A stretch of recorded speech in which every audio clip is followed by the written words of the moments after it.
مصطفیٰ صلی اللہ علیہ وآلہ وسلم کی ذات گرامی ہے، اور آج اس امر کی ضرورت ہے کہ تمام مسالک اور تمام طبقات اپنے بازوؤں کو امت مصطفیٰ کے لیے اسی طرح کشادہ کر دیں اور اپنے ظرفوں کو امت مصطفیٰ کے لیے اسی طرح وسیع کر دیں۔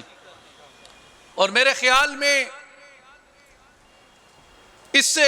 زیادہ مناسب اور بہتر موقع کوئی نہیں ہو سکتا یہ بات کہنے کا کہ منصورہ کے اندر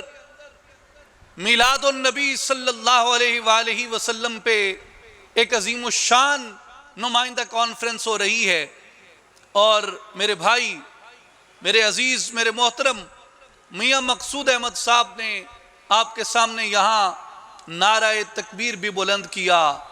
نعرہ رسالت بھی بلند کیا۔ یہی منصورہ تھا، یہی ہم جمع تھے۔ تو یہ سوال ہوا کہ بعض لوگ ملی یکجہتی کونسل میں اس لیے نہیں آتے کیونکہ وہ سمجھتے ہیں کہ یہاں پہ نعرہ رسالت نہیں لگتا۔ تو اللہ تعالیٰ مغفرت فرمائے اور درجات بلند فرمائے امیر جماعت اسلامی قاضی حسین احمد صاحب کے رحمہ اللہ کے، انہوں نے اس پہ فرمایا، انہوں نے کہا کہ جو شخص نعرہ رسالت نہیں لگاتا میں اسے تنبیہ کرتا ہوں کہ وہ نعرہ رسالت لگائے، اور جو یا رسول اللہ کہنا چاہتا ہے وہ یا رسول اللہ کہے، جو محمد الرسول اللہ کہنا چاہتا ہے وہ محمد الرسول اللہ کہے، لیکن نعرہ رسالت لگایا جائے۔ اور حضرت قاضی صاحب نے علامہ ابتسام الہی ظہیر صاحب کو مخاطب کرتے ہوئے فرمایا کہ علامہ صاحب آپ بھی اقبال کا کافی شغف رکھتے ہیں، یہ اقبال کی سنت سمجھ کے بھی کہا جا سکتا ہے، جہاں اقبال نے کہا ہے کہ مسلماں آں فقیر کج کو لاہے، رمید از سینہ او سوز آہے، دلش نالد چرا نالد نداند، نگاہ یا رسول اللہ نگاہ۔ مسلمان جب تکلیف میں آتا ہے، مسلمان جب اپنا راستہ بھٹکنے لگتا ہے، امت جب اپنی منزل کو کھونے لگتی ہے، جب اپنے نسب و لین سے دور ہونے لگتی ہے، اس کی تپش، اس کی حرارت، اس کے اندر کی آتش، اس کی قوت عمل کو پختہ کرنے والی، اس کی قوت عمل کو مضبوط کرنے والی اگر کوئی شے ہے تو وہ محمد مصطفیٰ کا عشق ہے اور وہ محمد مصطفیٰ کا راستہ ہے۔ اس لیے ہم سبھی اس راستے کے اوپر، اس وحدت کے اندر ایک دوسرے کے شانہ بشانہ ہیں اور ہمیں شانہ بشانہ ہونا چاہیے۔ آخر میں یہ عرض کرنا چاہوں گا کہ اس وقت امت جس کرب سے گزر رہی ہے، جس تکلیف سے گزر رہی ہے، وہ تو گزر رہی ہے، لیکن اس کرب کا اندازہ کون لگا سکتا ہے؟ جو کرب ان سابقون الاولون پہ بیت رہا ہوگا، جو کرب اس وقت جسے اقبال نے کہا تھا کہ روح مصطفیٰ آمد بدرد، جو درد رسول اللہ صلی اللہ علیہ وآلہ وسلم کو ہم پہنچا رہے ہیں کہ القدس کے اوپر استعمار کا قبضہ ہو چکا ہے اور یہ امت خاموش ہے۔ اس دنیا کے اندر ایک اعلان جنگ ہے جو اللہ تبارک و تعالی نے فرمایا کہ جو سود اور ربا کے دامن سے لٹکتے ہیں ان کے خلاف اللہ اور اس کے رسول صلی اللہ علیہ وآلہ وسلم کا اعلان جنگ ہے۔ اور قرآن نے بتایا اس امت کو کہ اپنی ایک رسی کے ساتھ، مضبوطی کے ساتھ جڑ جاؤ اور تفرقے میں نہ پڑو۔ آج القدس کے اوپر ان مسلمانوں کے قبلے پہ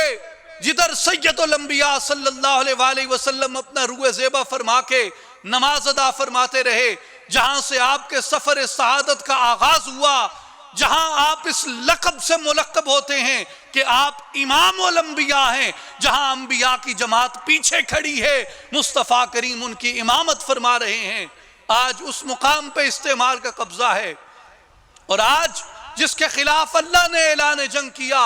وہ نظام اختیار کرنا اس دنیا کی مجبوری بنا دیا گیا ہے، اور اس کے باغی تہذیب کے باغی کہے جاتے ہیں، اس کے انکار کرنے والے تہذیب کا انکار کرنے والے کہے جاتے ہیں۔ اور یہ امت جسے اس دنیا کی رہنمائی اور راہبری کرنی ہے، یہ تفرقوں میں بٹ چکی ہے۔ آج میلاد النبی صلی اللہ علیہ وآلہ وسلم کی اس مجلس کے اندر ہمیں یہ عزم کرنا چاہیے، ہمیں یہ عہد کرنا چاہیے کہ ہم صرف چوری کھانے والے مجنو نہیں ہیں، ہم صرف چوری کھانے والے رانجے نہیں ہیں،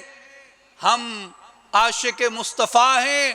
ہمارے وجود کے اندر صدق صدیق ہے، عدل فاروق ہے، حیاء عثمان ہے اور علم و ولایت مرتضیٰ ہے۔ ہمیں اس تپش کے ساتھ، اس جذبے کے ساتھ اس کو ایک قوت عمل کے اندر ڈالنا ہے اور اس کو آگے لے کے چلنا ہے۔ اور مجھے امید ہے کہ آج یہ اکابرین امت جس حسن ظن سے، جس حسن نیت سے جمع ہوئے ہیں، اللہ تعالیٰ اس کو ذریعہ قبولیت بنا دے گا ہماری ان تکالیف سے نجات کا۔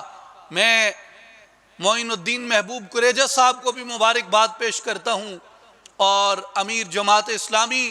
جناب سینیٹر سراج الحق صاحب کی خدمت میں بھی مبارکباد پیش کرتا ہوں اور توقع کرتا ہوں کہ اس طرح کے اقدامات، اس طرح کے اجتماعات اور یہ تحرک یہاں منصورہ کے اندر بھی اور پورے ملک کے اندر بھی جاری و ساری رہے گا۔ میں حکیم الامت حضرت علامہ اقبال رحمۃ اللہ علیہ کے انہی الفاظ کے ساتھ اجازت چاہتا ہوں۔ لوح بھی تو قلم بھی تو سیدی یا رسول اللہ صلی اللہ علیہ وسلم، تیرا وجود الکتاب، گنبد آب گینا رنگ، تیرے محیط میں حباب،